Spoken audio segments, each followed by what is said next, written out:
Quazi here. This is a CIA document that's been classified for over 20 years. In this document, this lieutenant by the name of Wayne McDonnell sets on a classified mission to explore this technology called the Gateway Experience, which was designed by a Robert Monroe of the Monroe Institute, who was a radio broadcasting executive turned consciousness researcher. Now, the exploration of this technology actually gets kind of bizarre. It appears that the US government was very interested in understanding psychic abilities, remote viewing experiences, and in general, the nature of consciousness. What's even more bizarre though, is that the Gateway Experience was designed to give users an out-of-body experience and to enable astral travel into the past and into the future through altering one's individual state of consciousness. Now, it kind of begs the question, why was the CIA so interested in this, and why did they keep this document classified and secret for so long? So we now know that this document was part of a larger CIA project known as Project Stargate. What's fascinating to note is that this document appears complete with the exception of one page. Page number 25, which kind of seems purposely omitted. The last sentence before they cut it off goes something like, and the eternal thought or concept of self, which results from this self-consciousness, serves the... it just falls off a cliff. Now, there were many petitions to release page 25, and the CIA pretty much mentions that page 25 never existed in the first place, and they kind of blame Lieutenant McDonnell for leaving it out. Now, after really studying this document, some of the research that I found was actually kind of shocking, particularly because of the implications that this has for the development of human consciousness, and especially with your ability to reach certain states of consciousness and ultimately control your reality. So in today's video, I'm going to share with you the three main principles that this document outlines that you must understand in order to master your reality. Without further delay, let's jump right in. Okay, so let's begin with understanding the fundamental idea around which the CIA document is based. Initially, Wayne McDonnell talks about three different methodologies that the Gateway Experience is likened to. And these are hypnosis, transcendental meditation, and finally, a method called biofeedback. Why he mentions these three methods and likens the Gateway Experience to these methods is because they have one commonality. This process called hemisync, okay? And what hemisync is a way to synchronize the two hemispheres of the brain, the left brain and the right brain. So this whole paper goes deep into talking about the importance of learning how to synchronize these two hemispheres of the brain. Now, what does the left hemisphere do? What does the right hemisphere do? This is how he describes it. The left hemisphere of the brain is the self-cognitive, verbal, and linear reasoning component of the mind. It fulfills the function of screening incoming stimuli by categorizing, assessing, and assigning meaning prior to allowing passage to the right hemisphere of the mind. This is very crucial to understand. I'm going to repeat that last part again.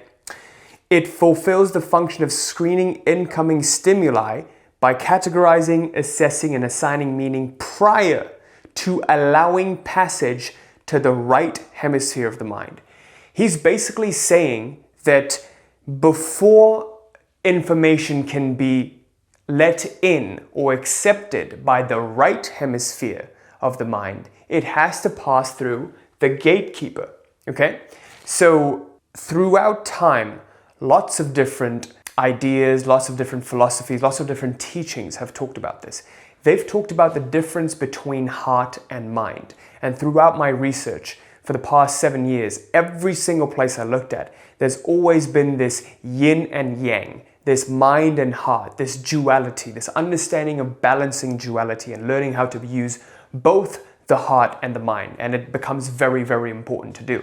So in this document, he's directly talking about that. And then he goes on to say, the right hemisphere, which functions as the non-critical, holistic, non-verbal, and pattern-oriented component of the brain, appears to accept what the left hemisphere passes to it without question.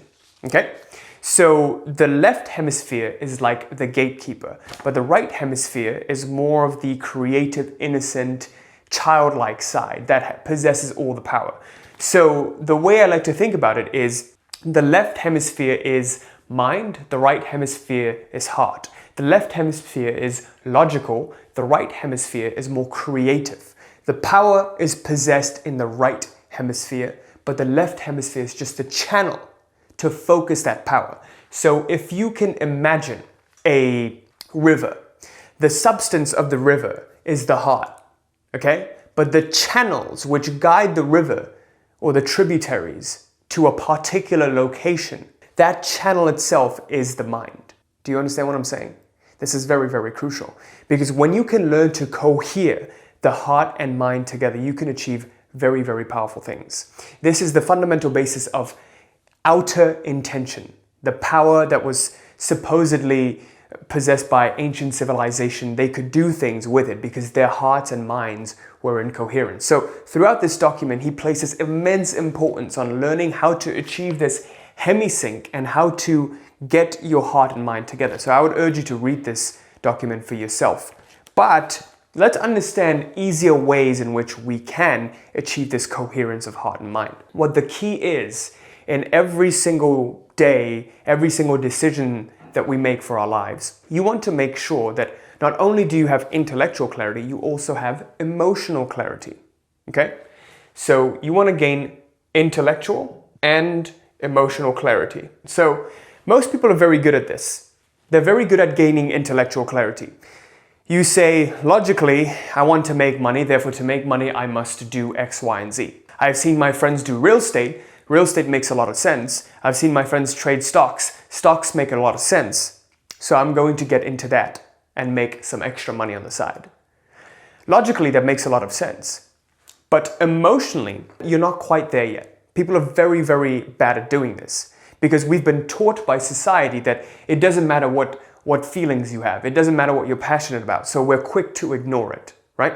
So emotionally, what we're thinking about is, oh no, I hate my job. Oh no, I'm stuck in this grind of living paycheck to paycheck. I want to avoid that. So emotionally, we're stuck on what we want to avoid, but intellectually, we're focused on what we want. So this creates a cognitive dissonance. Every single day, the effort that you're putting in the field that you want to pursue, the stocks or the real estate, it never really catches fire because you're not truly passionate about the art itself. Do you understand? What you do want is to get away from the job. So our brains, our minds, our whole beings work in a form of target fixation. Whatever we focus on, we move towards that. Have you ever been on the highway and you're driving your car and you kind of look next to you at another car and you focus on avoiding that car? But the more you focus on avoiding it, the more you move towards it. In life, we get more of what we hate and more of what we love. It doesn't matter what the content is. It matters the intensity of the feeling and the focus of the hatred and the focus of the love. If you really loved real estate and you loved selling, buying, flipping houses, you would be really good at it. And as a result, the second order consequence would be you would make money from it. Do you understand what I'm saying? It's not a direct result. Making money is a byproduct of doing the thing that you're really passionate about. And when you become passionate about something, you stop counting hours. So if you look at athletes like Michael Jordan, Kobe Bryant, they are at a fundamental level obsessed with the game, right? They're obsessed at every single aspect of the game and getting good at it. They just love the game. They have a love for the game. So when they train, when they practice, they stop counting hours. They stopped counting like, oh, how many hours did I put in? And an interviewer, this mother wanted to send her kid to the NBA and she had a chance to talk to Michael Jordan. And she asked him, hey, what's your secret? And to that he said, it's my love for the game. I just love the game. So if you love something, you'll find a way to become the best at it and subsequently make a lot of money from it. So to give you another concrete example from my personal life about this, I realized that, hey, I wanted to quit my job, my full-time corporate career in engineering, and I wanted to make income on the side that allowed me freedom. So understand the place I'm coming from. I came from a place of, I hate my job and I don't want to be here till I'm 65 and then retire. What do I want instead? I want financial freedom. So then I was logically clear on what I wanted. But at that moment, I wasn't emotionally clear because I was conditioned by society And I had a lot of limiting beliefs that weren't quite serving me at the time. But I still focused on, okay, well, let's try to make money. And then I tried all of these things. I tried trading in the stock market. I tried starting up a dropshipping business. I looked into that. But then none of those really resonated with me, right? I wasn't passionate about it. I had no emotional clarity around it until I got clear on my why. What do I want to do and why do I want to do it? And when I started getting clearer on why, and I started to understand myself and what my strengths are and what I enjoy, I looked back into my past and looked at my patterns. I love sharing knowledge, I love teaching, I love personal development and leveling up. In the past, I've always loved video games and growing a character in a video game, and being social, communicating, and sharing. So then I had the idea of starting up my YouTube channel. But at the time, I didn't know how the YouTube channel could be monetized, but I didn't care about that. I just started somewhere on whatever hunch I had. But I visualized and I saw myself becoming really good at it and somehow making money from it. So the middle wasn't clear. The end was clear, and my current situation, well, that's clear. The middle was never clear for me. The end was always clear. The end is I'm living in my mansion in LA, waking up next to the partner of my dreams, and back then I had none of those. And I'm making the money that I want to make. And as I persisted and creatively visualized, by the way, the exercise that you want to do is creative visualization. As I creatively visualized the end goal, I started to get more and more comfortable with the idea of making YouTube videos and making money from it, and opportunities started to show up my way because my subconscious mind, I had this coherence in my heart and mind. And as a result, movement towards that lifeline happened, okay?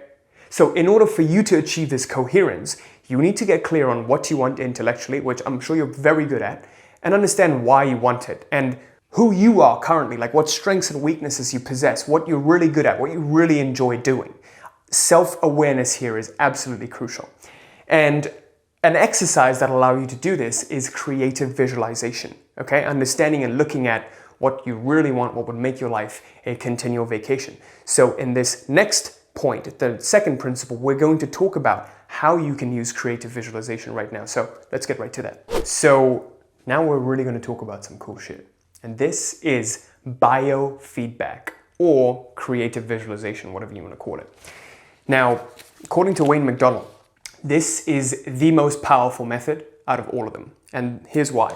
He says, instead of suppressing the left hemisphere, as is done in hypnosis, or largely bypassing and ignoring it, as is done in transcendental meditation, biofeedback teaches the left hemisphere first to visualize the desired result, and then to recognize the feelings associated with the experience of successful right hemisphere access to the specific lower cerebral cortex, pain or pleasure or other areas in the manner needed to produce the desired result.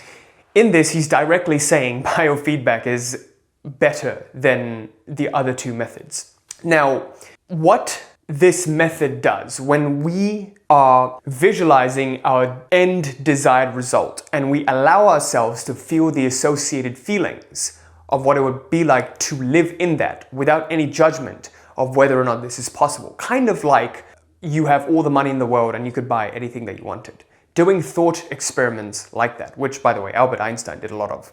As we do this and we allow ourselves to feel these associated feelings, guess what happens? We become vibrationally aligned to that desired reality. One model of reality that suggests how the sectors of reality work, what you're experiencing right now, why you're experiencing it, is because there are different parallel realities, right? We're experiencing a particular sector of reality because we are vibrationally aligned with that universe. Our thoughts and feelings correspond to that particular world. The decisions that we make are creating forks in different sectors of reality. So there's a reality in which you're rich, a reality in which you're poor, and a reality in which you're dead. So all of these realities are possible, and they're all governed by the vibrational resonance that we have right now. If I'm vibrationally aligned to a reality in which I'm wealthy, I think like a wealthy person, I feel like a wealthy person, therefore I will be a wealthy person. I have this hemisync the left and right brain coherence around being wealthy. And therefore I am wealthy. This is my reality.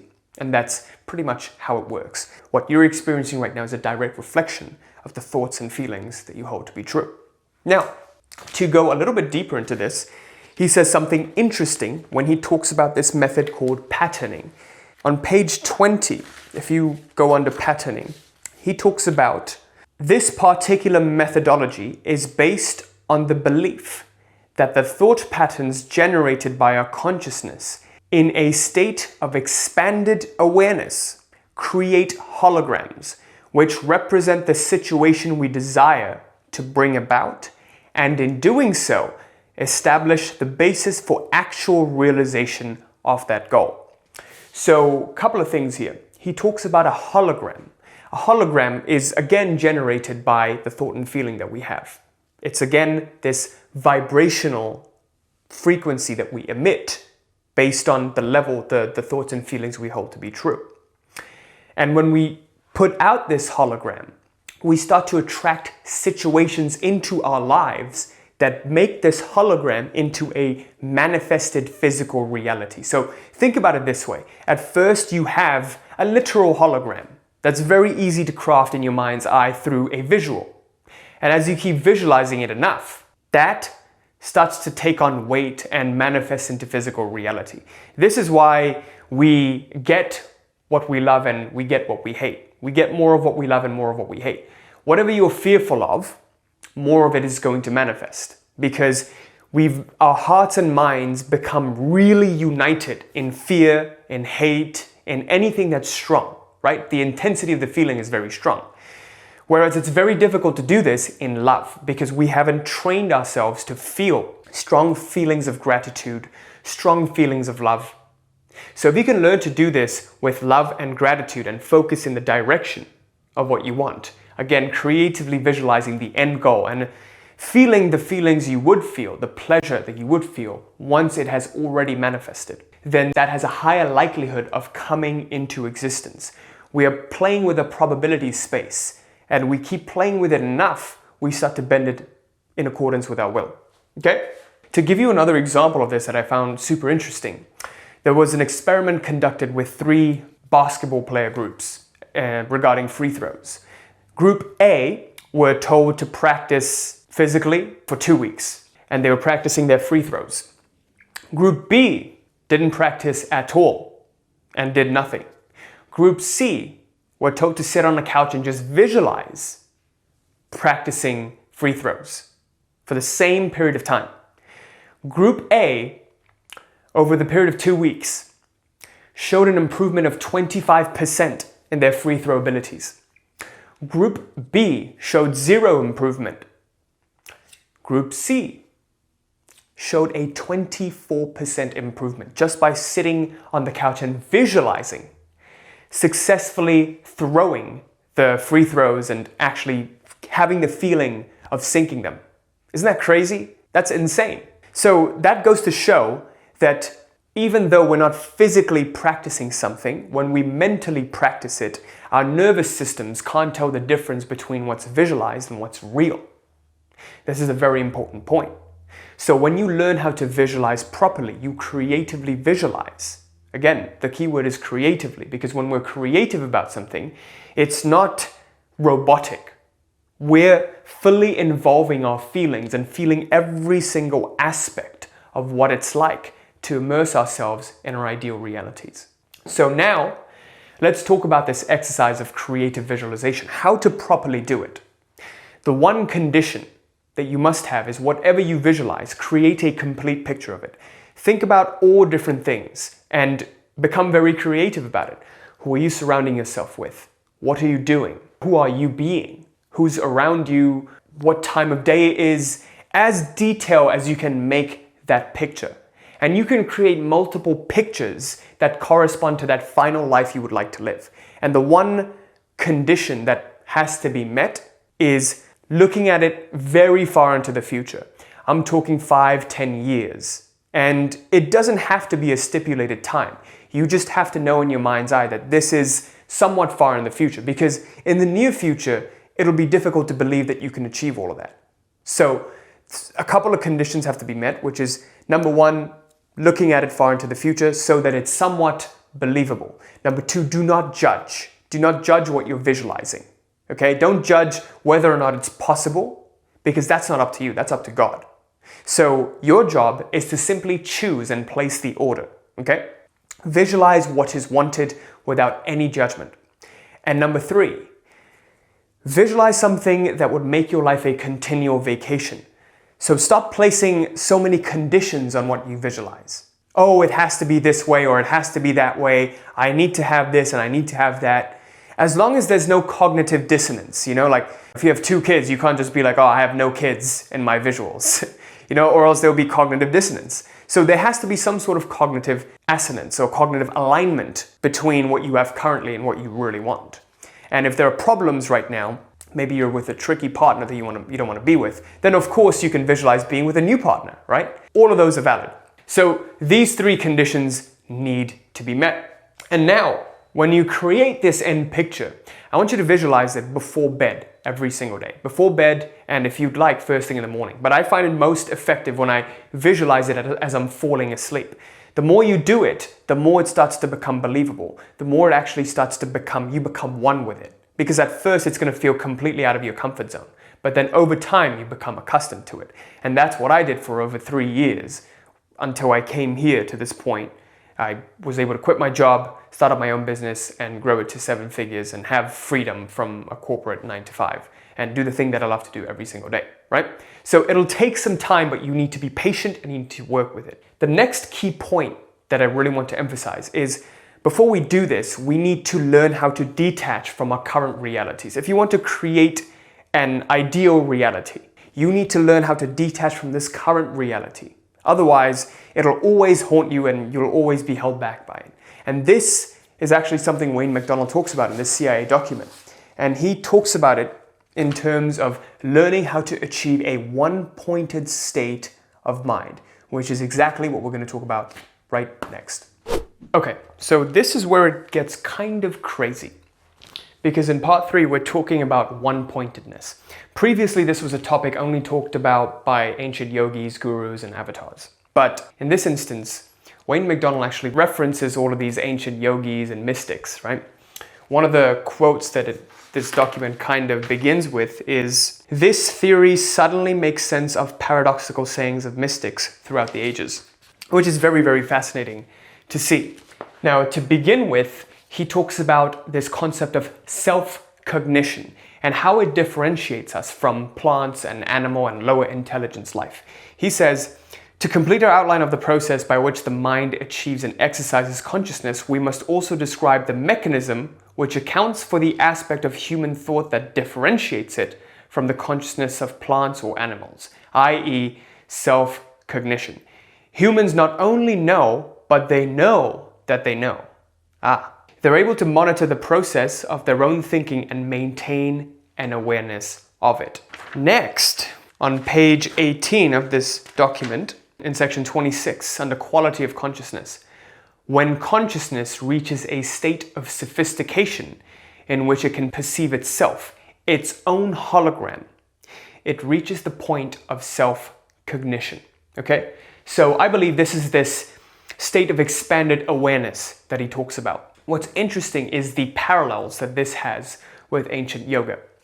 In yogic science, it is said that this universe first began from nothing. There was nothing at first.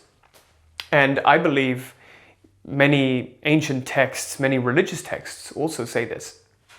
At first there was nothing, and then nothing became aware of itself. It evolved into awareness.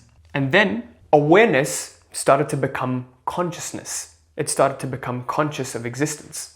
Consciousness then evolved into mind. There was movement within consciousness. When there is movement within consciousness, it is called mind or thought. And then the mind evolved into body. The mind creates the body. Do you understand what I'm saying here? All of the psychosomatic, physical ailments that we have, there is an aspect of placebo in there. Have you studied the placebo effect? Where sometimes you can give someone something and their bodies start to produce the same chemicals that they would have gotten if they've had the medicine. But it's that they believe they've gotten it. So the mind is literally creating this effect in the body. This is a funny story. I don't know if I should share this here. In college, I can't believe I'm sharing this here. In college, one of my friends, I remember I gave one of my friends a candy. Actually, I left it on my desk. I left a piece of candy, like a lollipop, on my desk. And my friend, who's kind of religious, and he's never consumed cannabis or weed before, he took the candy and he ate it. And I decided it would be fun to mess with him. And I convinced him that that was a weed lollipop. And he freaked out, and I let him believe that for 24 hours. I know, it was cruel of me. And the next day, he comes to my room and he tells me, "Quazi, what did you give me? Man, I kept seeing demons all night. I kept having nightmares. I felt like I was really high." And then I looked him in the eyes and I told him, "Dude, that was just a normal lollipop. There's no weed in it." And then he freaked out. He was like, "There is no way. There had to be marijuana. There had to be THC in there," because I was flipping out all night. So that kind of goes to prove this point, right? So going back to the initial point I was making, nothing evolved into awareness. Awareness evolved into consciousness. Consciousness to mind, mind to body. There is a process in ancient yoga. We connect back to this awareness. We transcend beyond body and mind. This is when awareness becomes aware of itself. That's when we turn this tide, right? Please look at your life right now. If I'm focused on the things that I own, the car that I have, the money that I make, my point of focus is on body and physical. But if I turn it back on itself and I look at thought, the body starts to disappear in the background. Then I'm looking at mind. But then if I turn this attention back even more and become aware of itself or become conscious of itself, I believe awareness and consciousness can be used interchangeably. But if I start to become conscious of consciousness itself, and I start to see that there is a watching of all of these thoughts, I'm turning it back on itself, then the mind disappears, all the thoughts disappear, the body disappears, suffering disappears. You can try this yourself. Sri Ramana Maharshi has a book about this. It's called Who Am I? It's a very short book, around 30 pages long or 50 pages long. And in it, he talks about this process of self-inquiry. Asking, anytime a thought arises, to whom does this thought occur? To me. Who am I? All thoughts disappear.